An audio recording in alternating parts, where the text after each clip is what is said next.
Hello, welcome to Safely Divergent. We are your hosts. I'm Eleanor. And I'm Kirsty. And welcome back. Episode 2. Episode number 2. We came back. One down, on to number 2. A million to go. So we wanted to spend these first 2 episodes really diving into the meaning of our podcast and specifically where we got the title Safely Divergent from. Last week, we spent a ton of time talking about what is divergent and divergence. And obviously that's an area that we're going to keep covering. Same with the half today, talking about safely. This is such a broad idea. Mm-hmm. And it's something that we will cover probably in every episode and definitely more in depth than today. But we just kind of wanted to lay the foundation and give some background information of, okay, what do we even mean when we say safely? Today, we each took time on our own to think of, okay, when was the time that we didn't feel safe? And we're going to talk about what that means in the meat of the episode. But we're just going to share a little bit about a time where we felt uncomfortable. And as small as it can be, like mine, for example, is definitely a very, seems very trivial, very silly, but when I think of like being like very on edge, very dysregulated, I think of this one specific time, and you're going to remember this because you were lucky enough to be here with me, but we were going into Walmart. In my hometown. I know, seriously though, it seems so silly. We were going into Walmart. We were going to buy a gift part of a gift for my sister. We were excited. I was in a great mood going in, and we go in and it is crowded. I think it was like the holiday season, which like you never want to go to Walmart during the holidays anyway. But and then like 30 minutes and we realized, okay, we didn't have lunch yet, yada yada. Like all these things are piling up. But I did not know a store could put me in that bad of a mood.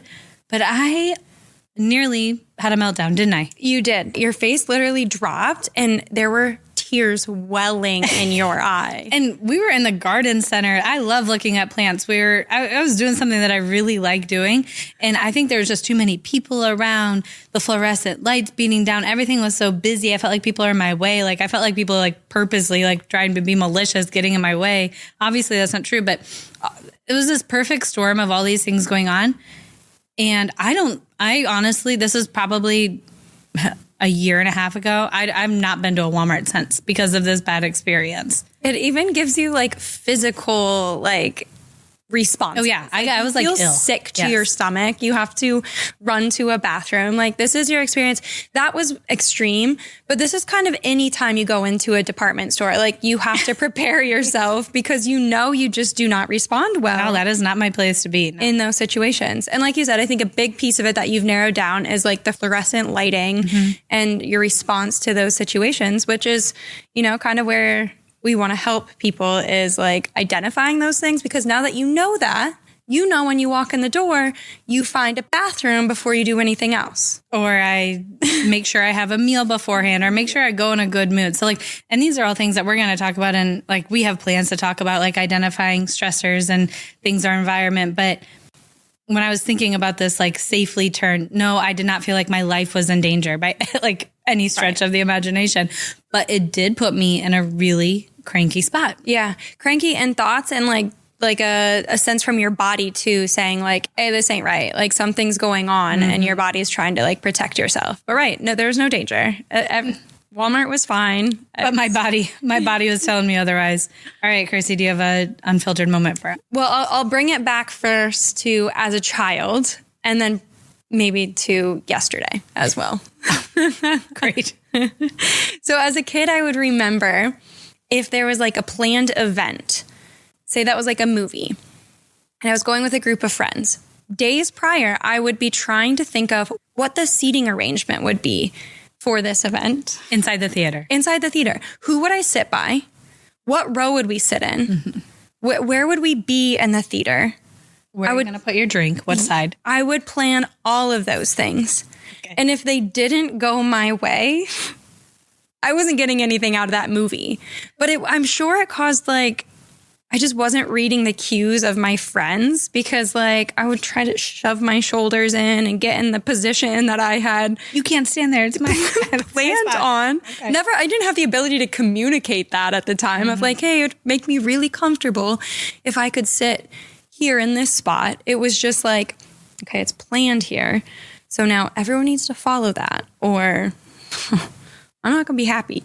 I am not going to enjoy this movie. So you don't enjoy movies. I don't. Period. So, which is probably why I had to plan my seating arrangement. Who can I bother in this movie?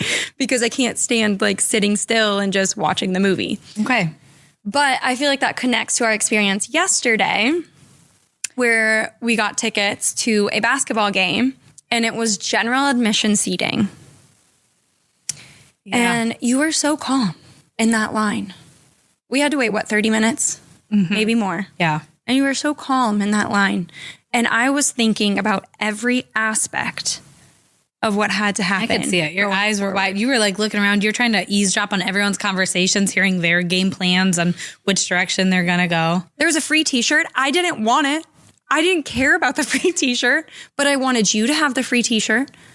So I needed to plan your route of how you were going to go get the free t-shirt. You had to go to the bathroom, so you also needed that. But I needed to go and find the perfect seat. We had got there early. I needed the perfect seat.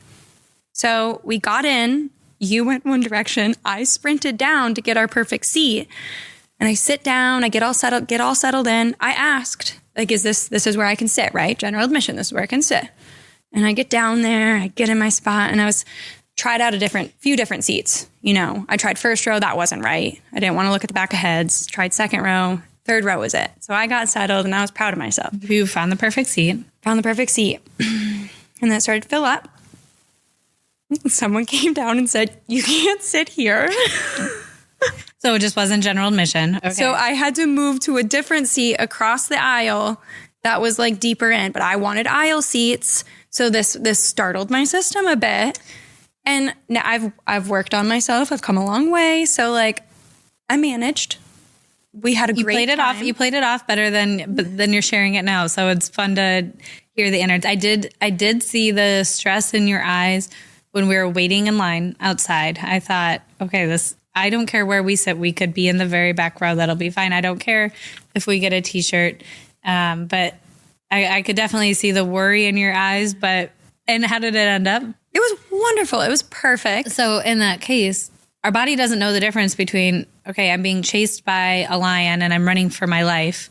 And, oh, I hope Eleanor gets this free t-shirt at this basketball game. Body reacts the same way. Totally. Until you can send it cues of like, okay, this isn't that big of a deal. The nature of who I am and who we are as humans is that I am going to flip into those states. That's natural. But I don't want to get stuck there. I need to be able to move myself out because in the past, I think I could have got really, really stuck on not getting that specific seat I wanted and I wouldn't have enjoyed. Right. It could have ruined the experience. Like you're going to the movies. So see how far you've come. We're not perfect, but we're becoming safely divergent. I got work to do, but well, it feels better. Yeah, absolutely. Okay, so all of this is talking about what it means to feel safe. We as people tend to focus on safety as like physical outward safety. Yeah. Yep. And where we really want to hone, that is a piece of it, absolutely. But we want to hone in on how our nervous system can regulate in those moments where naturally, yes, that fluctuation is going to happen. We're going to have concerns. We're going to, hit states that our heart's racing and our mind is spiraling. But we want to be able to bring ourselves back and regulate our nervous system. And that's what we are really explaining when we talk about safely is the internal experience of what's going on there. So a quote I really like is one of my favorite people, Dr. Stephen Porges. You're Dr. Porges' number one fan. Absolutely. I might be. Whenever we do a training, I'm like, he should sponsor these by now because you just talk talk about him. I think I'm blushing talking about him because I really like him. Yes. Okay, what did Dr. Stephen Porges say? He says in the Western world, we tend to place higher value on thoughts than on feeling. That like external feeling of safety. Control and safety. Yeah. When I've gone to spaces where, for example, like we've gone on a couple vacations, like Paris, France, and there was military men walking around with large machine guns. Or when we went to Isla Mujeres. Like the big ones, right? Like strapped into like massive machine guns. To my body, that did not feel good. That told me internally, like, whoa, this isn't in a safe space. Right. Or what about, were we in Texas, I believe, and we were driving by elementary schools and they had signs about our teachers are armed for your safety or something like that. With a picture of a machine gun on it. And this isn't on the front door of an elementary school. Yeah. And they're doing that.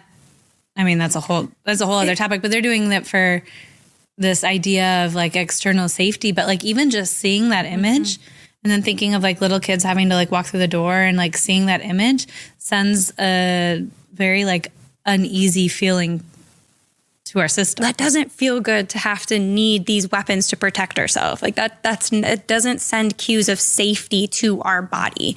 So it's really trying to find a balance between the two. And I think we've gone really far one way and it's doing the opposite for like the feelings within our body. Which kind of leads us into the next idea of neuroception. Yeah. So this is still my good friend who I've never met, but your imaginary friend. But I want him to be my friend. Yes.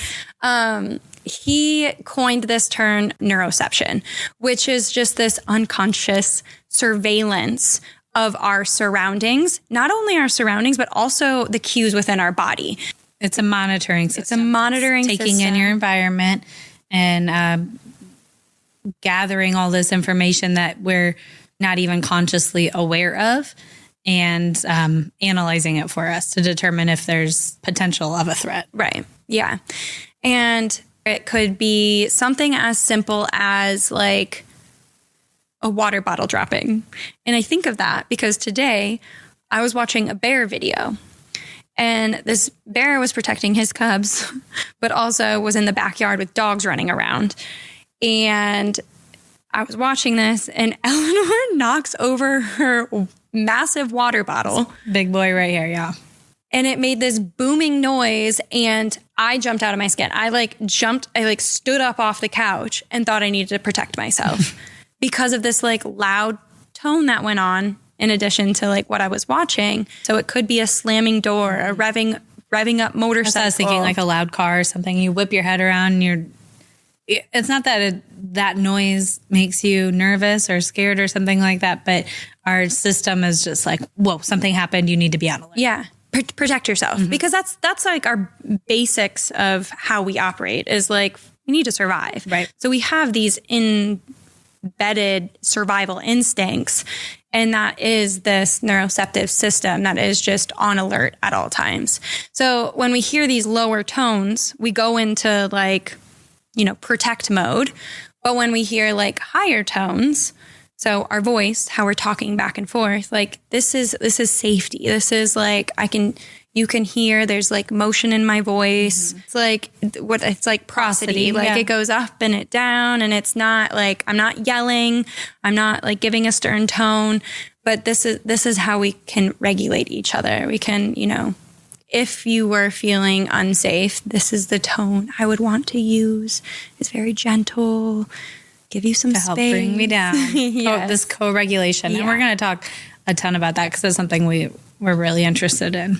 Another like piece of language that we really like to use and that's been helpful for both of us has been learning about Dr. Stuart Schenker, who is another one of my favorite people. Your hopeful future best friend. Yes. He really gave to us the language of red brain, blue brain, gray brain, which has been really helpful. And it's a very oversimplified view of the brain. Can you explain a little bit why it's called red brain and blue brain? There's a test where you can put electrodes on the brain And when you do that, you see different colors that come up on the brain. And when you are in blue brain and you do this test, you will see a lot of the color blue on the top because that neocortex is really lighting up, meaning there's a lot of blood flow in that portion of the brain. Okay.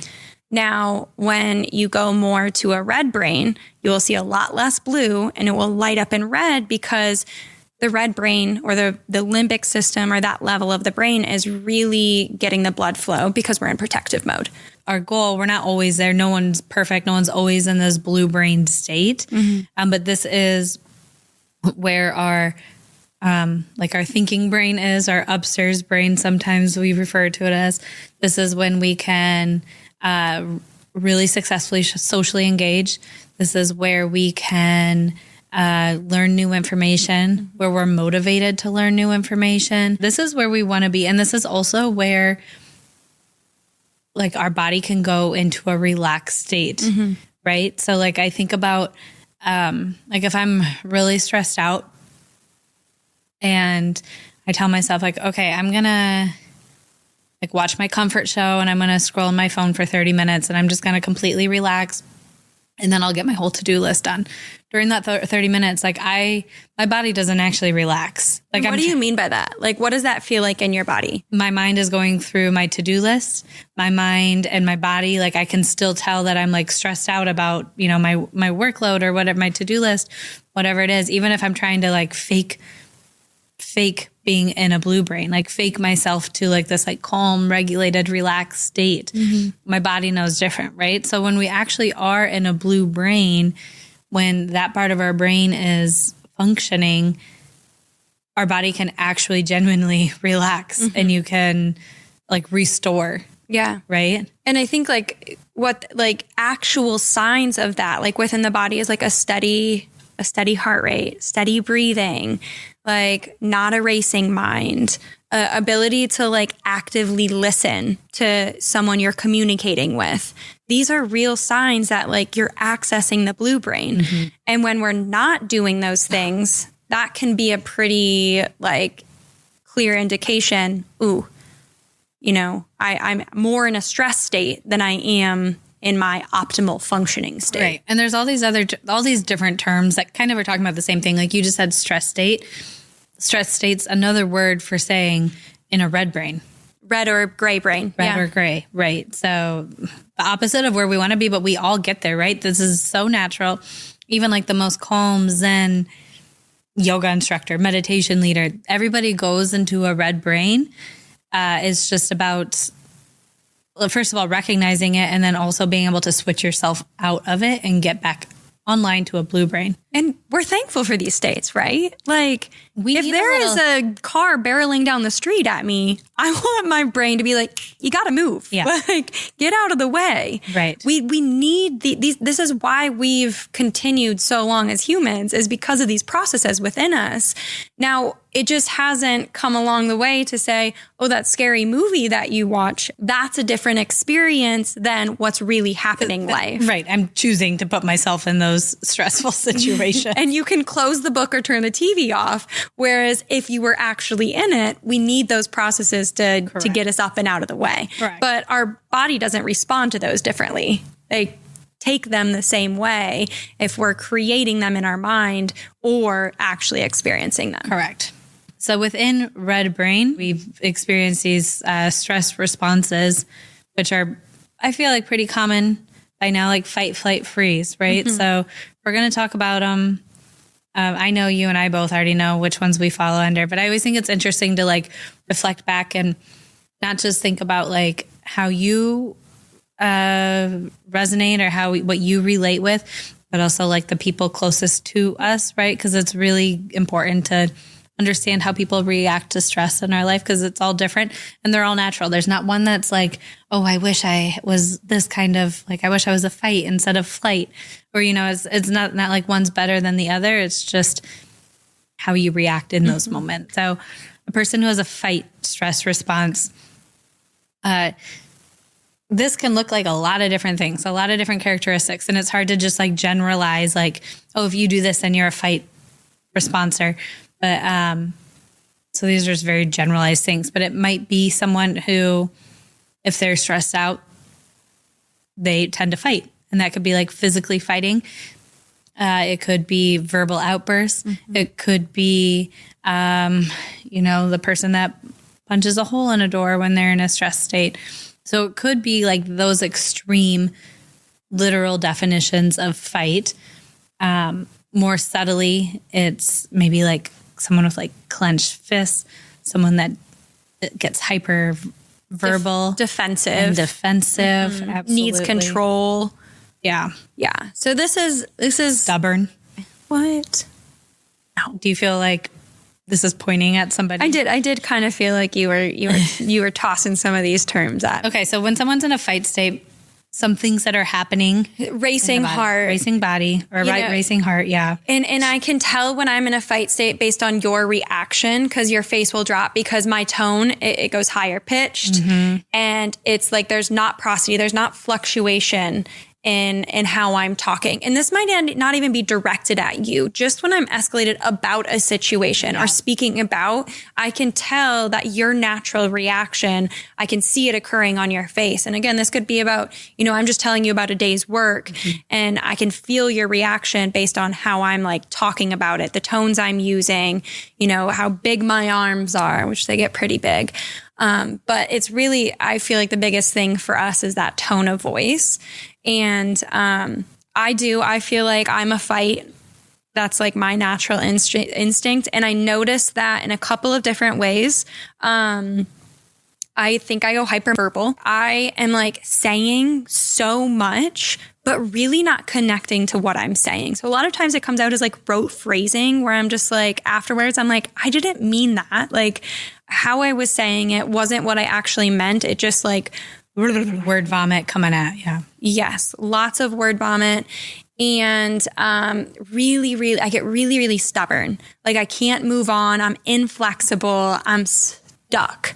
I'm very stuck on, whatever it is. Whatever stance you're taking. And I know that I can't move out of that. I'm thankful I've come up with ways to spot that. There's certain, like, if it be a phrase that I say or, something that I'm doing where I'm like, ooh, that's a fight. That's a red brain. Like, then it's like, okay, what are my options to get out of this? Sure. And that's easy. A lot of times it's easier said than done, right? A lot of times we don't recognize we're in these until 30 minutes, an hour, the next day, looking back at it. Mm-hmm. So that's awesome that you've come up with tools. I don't think you've always had that kind of awareness. No, absolutely not. And something that I do notice, and I'm like grateful that I've caught on to this, because when I go hyperverbal and I'm not processing the things that I'm saying, then I can say something that I don't mean. And I don't want to do that. Right.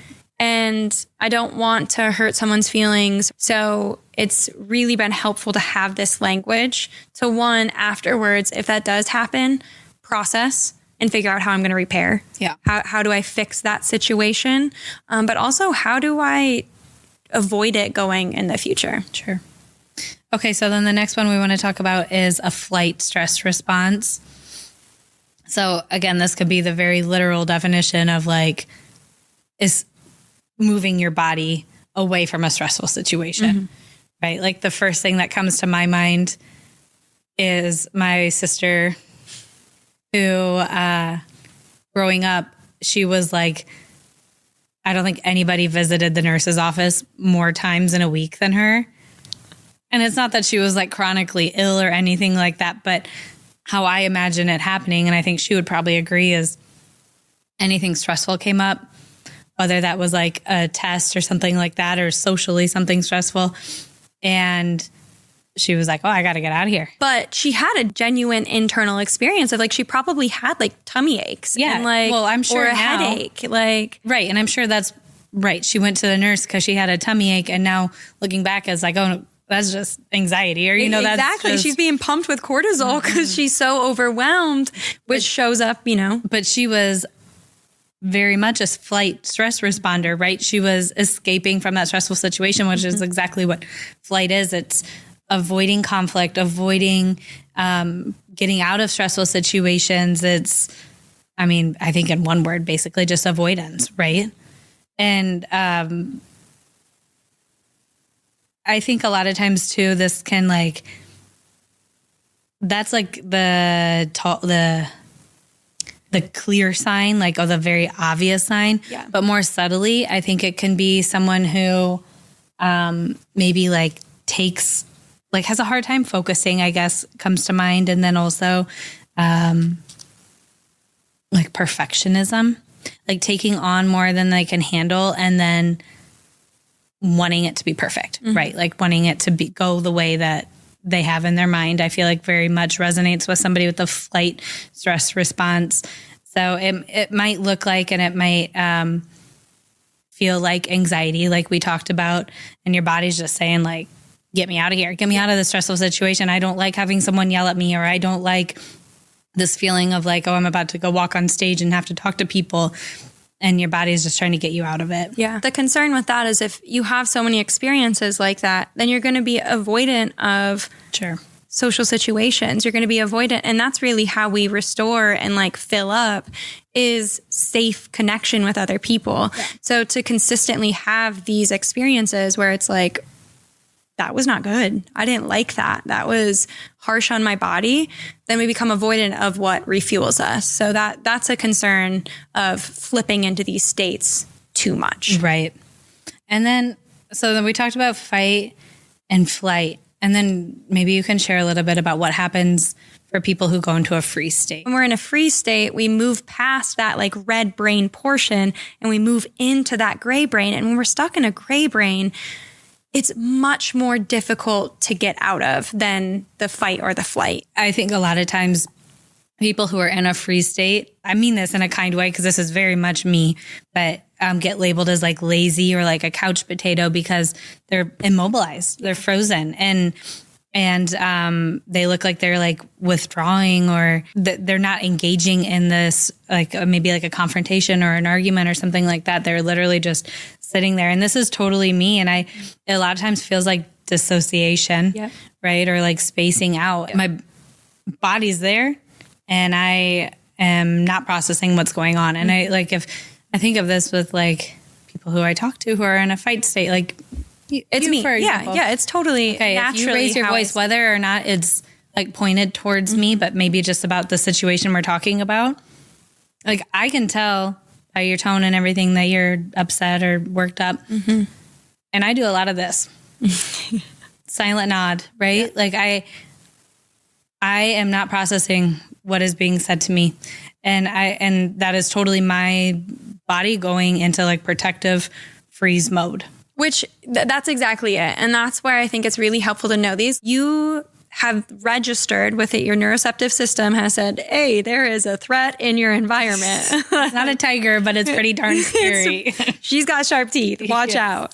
So you are experiencing that and your body is protecting you and pushing you into a freeze state. Yeah. It's just we don't want to flip there too consistently and we don't want to get stuck there. Right, exactly. And we work with students who might have like a behavioral concern and they're talking back to the teacher and then they get reprimanded enough that they go into a freeze state and it's like, oh, look, they're not talking back anymore. It's like, no, they're past that point. Yep.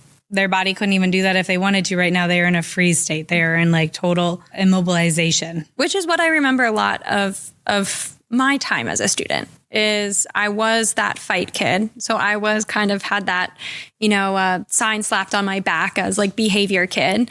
And over the years, it was just like I was more easily pushed to freeze because that became the safer option, which takes a lot of time to work through afterwards. While it can appear as compliance, it really settles in as like a different type of trauma and it's really hard to unpack. So that's why we don't want to push people there. And that's why we've worked on like me reading your cues. When I see that flat affect of your face, I need to be observant of that. And I need to go take a step, go take a walk or take some breathing because I can see that naturally I've pushed you there with how I'm communicating. And I need to be a more effective communicator because you're hearing nothing. No.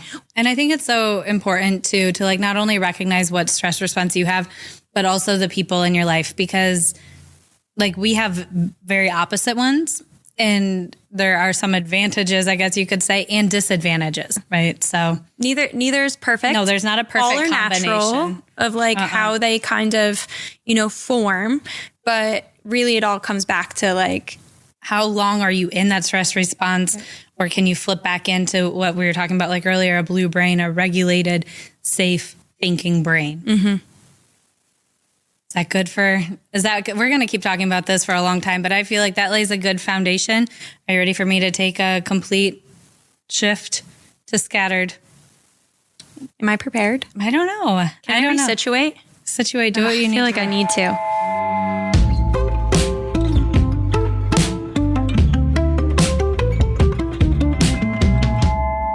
So, like we mentioned last time, I am going to end each segment with a little section that has nothing to do with the topic. Just something that I took a little deep dive into, and deep dive being the key phrase today, because we are talking about... She won't let me... No, I have it in private notes. Yeah, she won't let me see these. But I want you to see my fun facts. This is all about the ocean and how big the ocean is. Okay. So a lot of this information I got from one of my favorite podcasts, Ologies, which I'm always spitting facts that I learn on Ologies with Allie Ward. But this one was all about the ocean. And I thought it was really interesting. So I have a bunch of facts about how big and how deep it is, okay? Okay. So first of all, I thought it was interesting because the professional that she had on for this podcast was talking about how scientists no longer really talk about oceans as like the separate oceans. They just talk about ocean because it's all connected. They care more now about the different levels, the different depths, like the top layer, the surface layers, like where most living organisms are, but they're everywhere. So 80% of living things on Earth are found in the ocean. Okay. And they think that at least, probably more, but at least 90% of the ocean species have yet to be found and classified. Is this why I can't get you to like really go into the ocean? And that's like right off the coast. So let me talk a little bit about how big the ocean is. So most of the ocean, like 80% of it, has not been mapped out by humans. So they use like satellites, they use robots. Some systems have like really deep, like submersibles that like go in deep. But 80% of the ocean has not been mapped or explored or seen by humans. And so that being said, way higher percentage, like we understand the surface of the moon and the surface of Mars way more than we do the ocean floor because we've seen way more of those. So to put it into perspective, scuba divers, like if you were to be just like us, if we were to get certified and go scuba diving, you can go 130 feet. Okay. That's like average. Okay. The deepest scuba diver ever was back in 2014 and they went 1,000 feet deep, which is crazy to think about. Yeah. So he was very professional and like had all the right equipment to do that. And obviously like took his time, went down 1,000 feet. When you get to 3,000 feet, that's where it's completely pitch black. No light can come through. So that's at 3,000 feet. Do you know the average depth of the ocean? Like it's deeper than 3,000. 8,000. Okay, not bad. 12,000 feet is the average depth. 12,000 feet. And I put that into relation for you, my little sports girly. Over 33 football fields. Thank you. Stacked on top of each other. Or 8 Empire State Buildings. Okay, so this is at 12,000 feet is the average depth. And that's about where the Titanic landed. Okay, so it's like 12,500. That's pretty darn deep. And then it says when we get to 20,000 feet, it's the deepest zone, which is called the Haddle Zone. And there's more people that have been to the moon than have been to the Haddle Zone. Okay, so this is basically 20,000 feet deeper is this like the bottom layer. And every time that somebody goes to explore it, they find a new species because it's just there's so much down there that we don't know about. Do you know how deep the deepest part of the ocean is? It's called the Challenger Deep is the name of the bottom of the trench. 7 miles. Which deep. Okay, so that is 102 football fields stacked on top of each other. And I was really surprised to hear this. This is my final fact. that the ocean floor at 36,000 feet, which is 7 miles, has been explored 22 times. Humans have successfully gotten down that far. So the first time was in 1960, which is wild. And then it happened once in 2012, and it was the only solo dive. And it was by James Cameron, who was the director of Titanic. So he was very interested in this. And he did a solo dive in a submersible, like in a ship, and then all the way down to the bottom. And then the last 20 times that it's happened has been since 2019. So like all very recently. In the same type of... Almost all of them were in the like exact same type of ship. They've done a couple others like variations, but for the most part, it's, I don't remember the title, but like the same ship, the same technology. Isn't that wild? That 7 miles deep.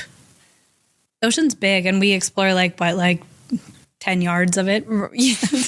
I'm nervous because we grew up in the middle of the U.S., so there wasn't much ocean. No. And how I got myself through like being in bodies of water was always, there's no sharks in here, I'm okay. But Sharks to know, like sharks are not even the issue. Like, no. When I was researching this, it was really neat to see some of the animals that go that far deep for hunting. That'll have to be a different segment on a different day. But I was really, I mean, it's like, you know how big the ocean is, but then when you think about like how little we know of it is pretty wild. I'm going to have to like walk 7 miles just to try to like, and then picture conceptualize like what that means. Perfect. So that's your scattered segment. Nice job. Yeah. That's impressive. Okay. So that's a wrap. Thank you for listening, and we will see you next time. That's a wrap on today's episode. If you loved the episode, please take a moment to rate and review us on Apple Podcasts or follow and subscribe on Spotify. For a deeper dive into this week's topic, follow us on social media at Safely Divergent and check out our blog at safelydivergent.com. Our cover art is by Honor Heindel and our music by Obey Gray. As a reminder, we're just two people with microphones, a lot of thoughts, and some highly questionable hyperfixations. We're not your therapists, doctors, or life coaches, so please do not base major life decisions on our couch chats. Until next time, we hope your nervous system stays safe and social, and your to-do list magically does itself.